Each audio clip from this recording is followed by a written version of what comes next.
All right. It is about 9:45 a.m. It's still July 24th. You're getting the bonus of a second recording. Who knows? If I'm choring all day, you might get a third. So, an important kind of day has arrived in the development of chickens. So, right now we have 8 mature hens and 2 roosters. The roosters are still pretty young. We got them from a friend who had got some chickens to start like an urban chicken operation, I guess. I don't know what the limit in the city here is. It's probably 5 or 6 birds. That's what it tends to be. But you're not allowed to have roosters domestically for obvious reasons. They are noisy, and they start to crow. In my experience, they don't start crowing at dawn. They start crowing about 3:30 in the morning. But we supplemented this spring. I probably February. I didn't write it down because, well, I'll explain that in a minute. We got 12 chicks. Now, when you buy chicks, you can either get them sexed or as a straight run. Straight run sounds like what it is, which is you're just getting the eggs, and they do not. When you get the chicks, they've not been gendered at all. So you got a 50-50 shot on any particular bird as to whether or not it's going to be a rooster. However, the sexing, whatever method they use, and I'll be honest, I don't even know. I haven't looked it up. I don't know. Um, it has a 90% accuracy, which means on average, if you get 10 birds, one of them will be a rooster. And we use that average math actually in trying to plan out what we have. So if we're going to get 10 chicks, then I just naturally assume one of them is going to be a rooster. Um, so these hens that we have here, and I in fact don't know if any of them are roosters. I'm looking at them in their little build out. So we have 11 younger pullets. So they're going to be about 4 or 5 months old now. And hens will generally start laying at about 6 months. So what this monumental occasion is, I just opened the door to their run.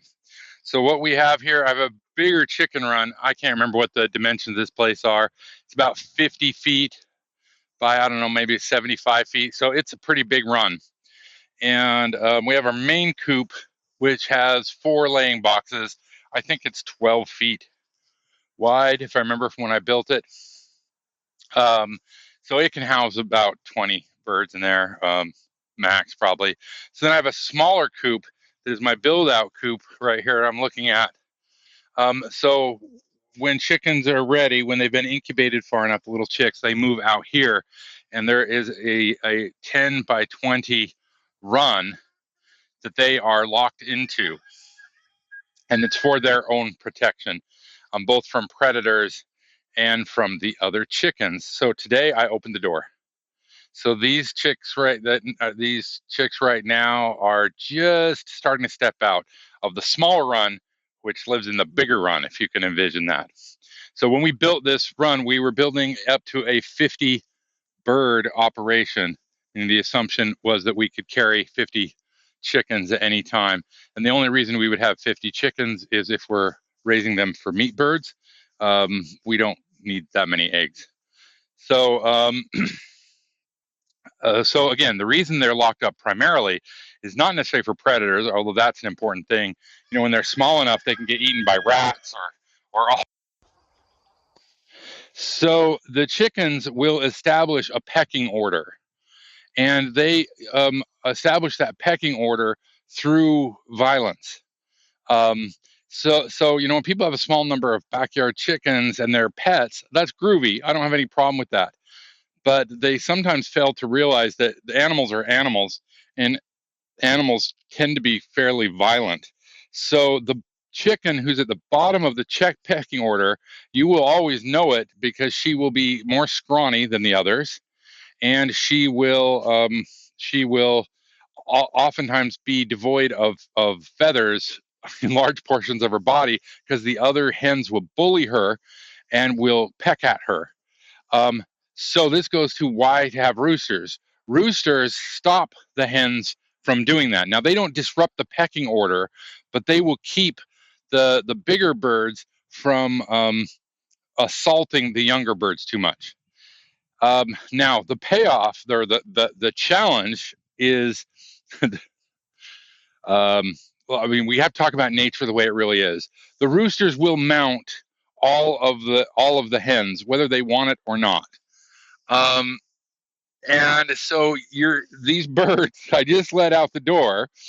The the number one concern is that the bigger hens, especially the alpha hens, will start to assault those birds to establish their dominance. Um, but the roosters will intervene to some degree with that. But the roosters will begin mounting the smaller birds. So such is the way of life. But I figure that they are big enough now that they can probably hold their own. Either way, I'm going to keep my eye on them today. I did it this morning because I'm here all day, so I'll keep checking in every half hour, every hour um, on them and see what's happening. Tonight, they will roost where they're used to roosting. So if today is bonkers and ends up with a blood on the ground, then what I'll just come in tonight is relock the thing up, and then they won't have access to one another. Now, this rooster here, I told you I think my friend got them around about the same time, March, April. He's getting pretty full sized, and I noticed he's coming up on me right now. I have not been charged by either of these roosters yet, but they have started displaying the instinctual behavior where now, I noticed this about 2 weeks ago, if I come into the chicken run, the rooster will position herself or himself between me and the hens. And if we have a predator come, one of the ways you know that a predator comes is the first to die are the roosters. They will sacrifice themselves for the hens. So an interesting story on that. When we first came here and set up our chicken operation, one of the first things we set up, it was in a different place. It was where we have a garden right now. So we set them up there temporarily, had this same run that they lived in, and then we built this bigger run, which we've since expanded in the last 4 years. So we had to, at one point, we had to move the chickens. Now, I mentioned earlier, they have an instinct to roost where they've already roosted. Now, I've got both these roosters coming up on me. This one here to my left is about 3.5 feet away, and the other is about 4 feet away, and the hens are on the other side. So you can see how they are starting to do these protective behaviors. They're scratching the ground around me, but they're keeping an eye to see what it is I'm doing. Now, generally, they associate me with food, so they tend not to be too aggressive with the folks that do that. So if you want animals to like you, you just got to feed them. But the interesting story is when we moved them, I came out after dark to check on them, and the rooster had planted himself right at the gate, at the door. So rather than being up roosting with the hens, what they would normally be doing, because he knew they were in a new situation or whatever and associated with danger, he had positioned himself so that he would protect the hens from the predators and ostensibly the first to die. So when we get predators come in, our biggest problem has been bobcats. Then the roosters are always the first to go. So that's why you want roosters. Roosters will help keep discipline among the hens, and they will fight off predators. Now, roosters go through a cycle. We're saying now about 5-6 months they're getting full roostered. The one's got a beautiful tail right now. It will get better. I don't know if you can hear it. It's the one crowing right this second. But we've got till about 1.5 years. It's my experience, roosters will get more and more aggressive. At 1.5 years, they will develop their spurs. So that's when they'll get a kind of a blade talon on the back. And when people do like cockfighting, one of the things they do is they'll put I'm not endorsing this at all. This is just a historical fact. They'll put like metal hooks and stuff, so the roosters will do more damage to each other. But so the roosters will start side-eyeing you first, and then they might start charging at you. And generally speaking, what farmers will do, if you get a rooster that's too aggressive, then it goes into the pot. Same thing, these two roosters that I have grown up together. I don't know exactly what their order is. If I watched them a little more, I could figure it out. In terms of hierarchy, they always be a hierarchy. But as long as they are chill with each other, they're fine.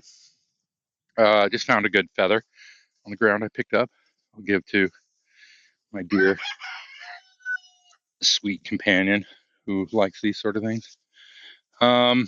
Anyway, so that's the day. It looks like because I'm standing between the two flocks of birds, I'm disrupting things. But the young ones are staying in their flock. The older ones are staying in their flock.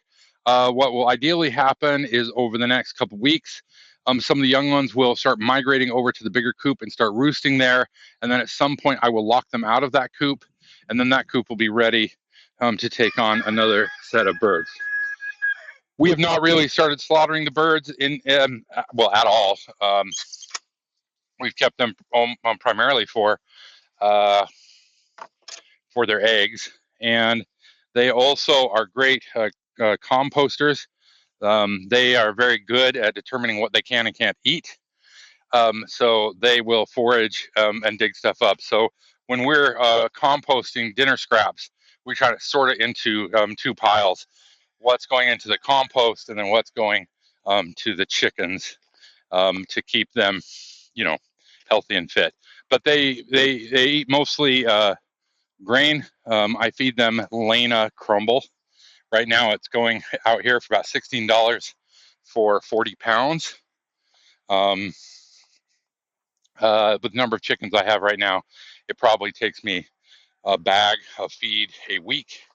So you can do the math yourself that it takes $16 to $20 a week to keep this size operation. So I can't remember if I told you, of the small birds, we started with 12. One passed away very early, which is pretty common.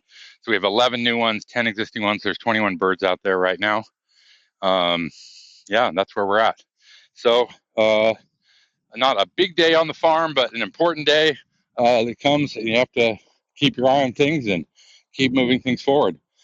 All right, I took a picture of the birds in their coop that you can see. I forgot to do it on the last one, but if you want to contact me, my email is john@johnlarsen, JOHNLARSEN.org. Send me a line, let me know what you're doing, and I'd love to hear more from you. All right, thanks, and have a wonderful day.